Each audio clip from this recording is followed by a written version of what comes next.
सिर्फ इतना ही नहीं, इस खबर के सामने आते ही शेयर बाजार में भी हलचल मच गई और कंपनी के शेयरों में बड़ी गिरावट देखने को मिली।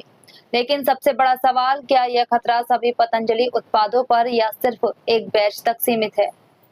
आज की इस रिपोर्ट में हम पूरे मामले की हर परत खोलेंगे।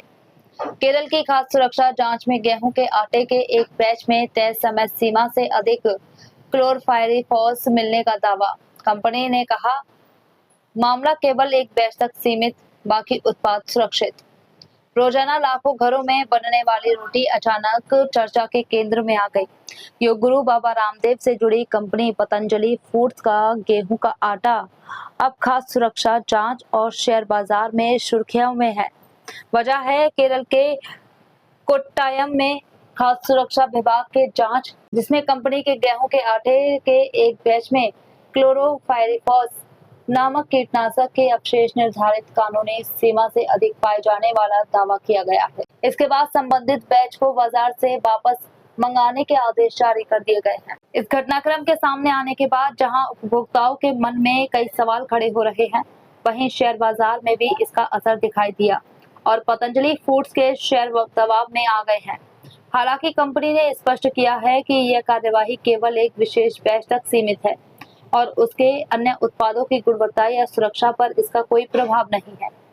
पतंजलि फूड्स ने शेयर बाजार को दी गई अपनी आधिकारिक सूचना में बताया कि उसे केरल के कोट्टायम स्थित assistant commissioner of food safety कार्यालय से गेहूं के आटे के एक विशेष बैच को बाजार से वापस बुलाने का आदेश प्राप्त हुआ है।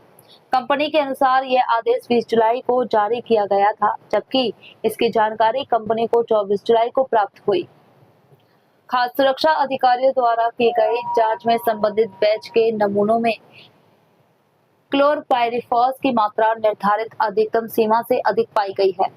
उसी आधार पर रिकॉल यानी बाजार से उस बैच को वापस लेने की कार्यवाही शुरू करने के निर्देश दिए गए हैं। कंपनी का कहना है कि आदेश का पालन किया जा रहा है और यह केवल उसी विशेष बैच पर लागू होता है।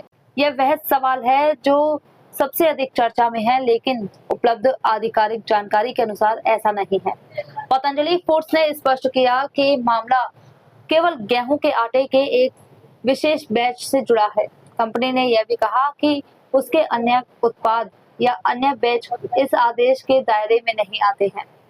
यानी फिलहाल ऐसा कोई आधिकारिक आदेश नहीं है जो पूरे ब्रांड या उसके सभी उत्पादों पर लागू होता है।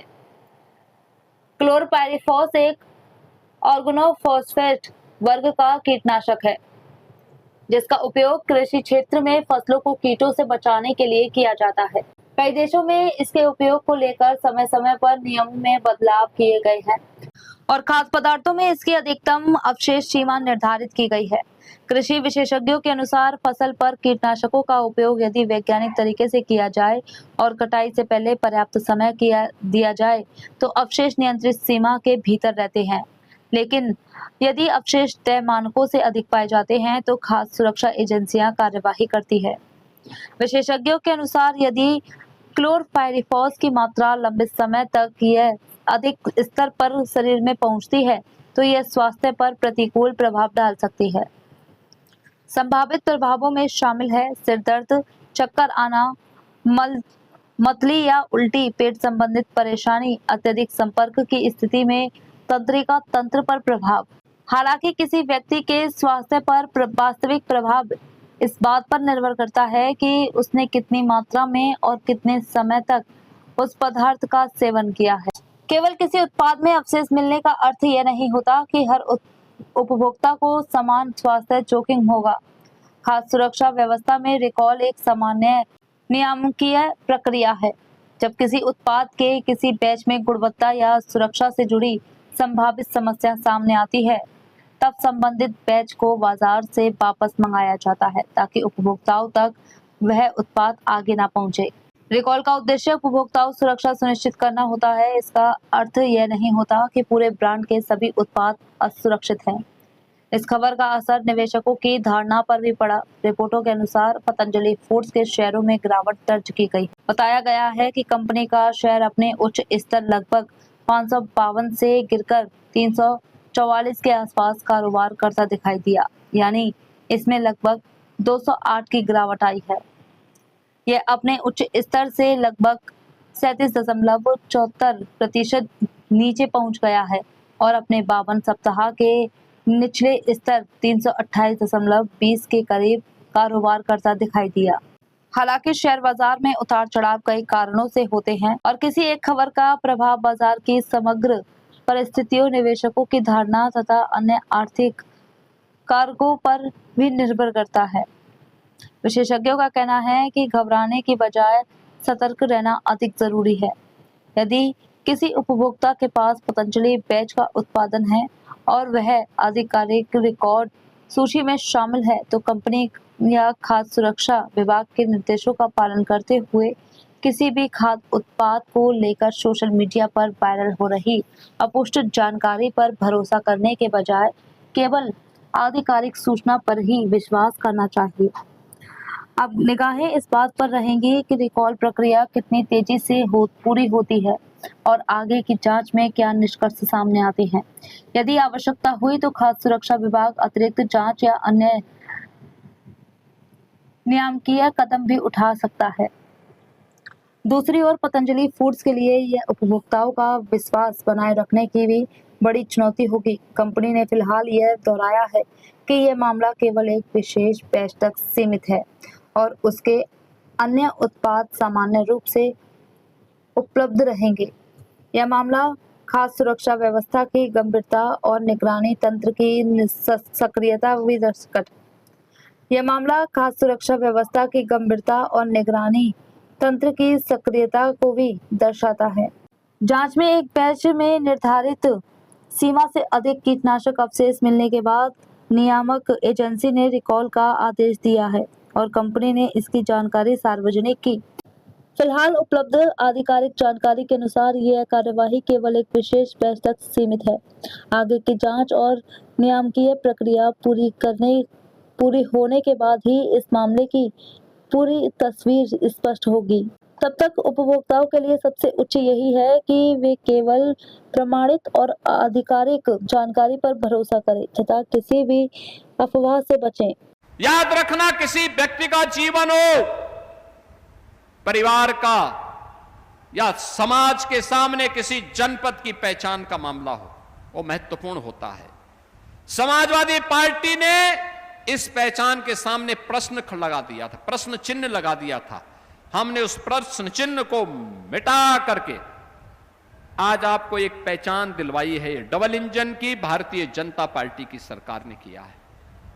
आज तो कोई रोकता नहीं कांवड़ यात्रा को, अब कोई कांवड़ यात्रा को नहीं रोक सकता। सावन का महीना आने वाला है, 29 जुलाई को गुरु पूर्णिमा है और उसके उपरांत सावन का महीना लग जाएगा।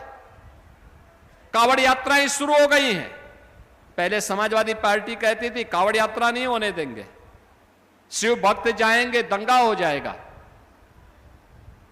वे शंख नहीं बजने देते थे, घंटा नहीं बजने देते थे। केसरिया कपड़े से, भगवा कपड़े से तो समाजवादी पार्टी को जैसे लगता है जन्मजात दुश्मनी हो। ये डबल इंजन की सरकार आई, हमने कहा धूम धड़ाके के साथ कांवड़ यात्रा निकलेगी, घबराओ मत, धूम धड़ाके से निकलेगी। जो लोग रोक लगाते थे, हमने कहा देखो रोक कोई नहीं लगाएगा, हम सुविधा देंगे और अनुशासित तरीके से शिव भक्त जाकर के कांवड़ यात्रा निकालेगा। यात्रा जल लेकर के आएगा, शिवालयों में जलाभिषेक करेगा, प्रदेश के कल्याण का कामना करेगा। जन्माष्टमी के आयोजन को अब कोई रोक नहीं सकता। लीलाधर भगवान कृष्ण की जन्म भूमि हो मथुरा, उनकी लीला भूमि हो वृंदावन,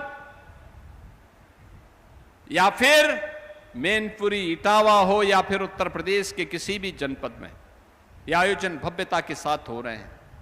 हर थाने में होते हैं, हर पुलिस लाइन में, हर जेल में। हमने फिर से छूट दे दी, समाजवादी पार्टी ने रोक लगा दी थी। आज आप देखते होंगे पर्यटन और संस्कृति विभाग के द्वारा मंदिरों के सुंदरीकरण के कार्यक्रम को आगे बढ़ाया गया है। आज ये पैसा है, पहले ये पैसा कब्रिस्तान की बाउंड्री वाल के लिए चला जाता था। अब कब्रिस्तान की बाउंड्री नहीं, अब मंदिरों के सुंदरीकरण में पैसा खर्च हो रहा है। सोच सोच की फर्क है।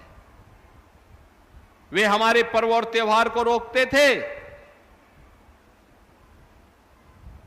मंदिरों का पैसा कब्रिस्तान की बाउंड्री वाल में खर्च करते थे, विकास की योजनाओं का पैसा अपने परिवार के विकास में लगा देते थे और गरीब टकटकी की निगाहों से देखता रहता था। छात्र की छात्रवृत्ति नहीं आती थी, नौजवान की नौकरी चली जाती थी, महिला स्वावलंबन के नाम पर सुरक्षा का संकट खड़ा कर देते थे। आज बहनों और भाइयों, इनसे यूपी उभर चुका है।